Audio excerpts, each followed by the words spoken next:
Cari amici di Venezia Channel, eccomi qui in un luogo magico, magico perché è Natale, ma magico anche perché mi vedete in compagnia di tantissime bottiglie. Sono nell'enoteca di Stefano Zavattiero. Stefano Zavattiero, come sapete, è un grande appassionato e cultore del vino e siamo proprio in compagnia sua. Ciao Luigi, Stefano. ciao, Eccoci ciao, qua. ciao.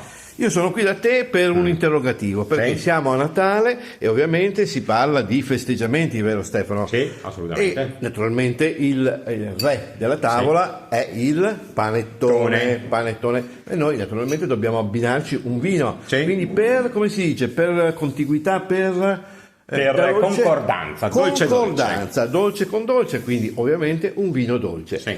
E qui siamo sui Colli Ugani, Sì. siamo a Padova Sì. e quindi cosa abbiamo sui Colli Ugani? Abbiamo il Moscato Fiori d'Arancio di OCG. Ecco, ma io vorrei sapere perché lo chiamiamo fiori d'arancio, anzi fammelo Eccolo vedere qua. anche un attimo, eccolo qua ragazzi miei.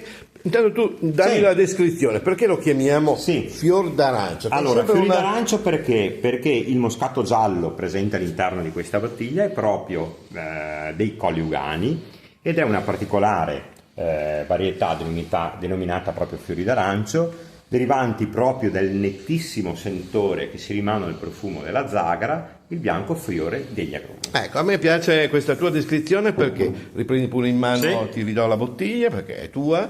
Mi piace molto anche, come dire, entrare nei nomi, perché altrimenti uno parla di fior d'arancio e si Sì. domanda perché, e quindi noi abbiamo spiegato bene. Sì, esattamente. E tu cos'altro aggiungeresti, diciamo tra virgolette? Noi in questo caso abbiamo un fior d'arancio di... Sì, abbiamo il Pianzio, che è l'azienda, ok? Colli Ugani, fiori d'arancio di OCG 2023.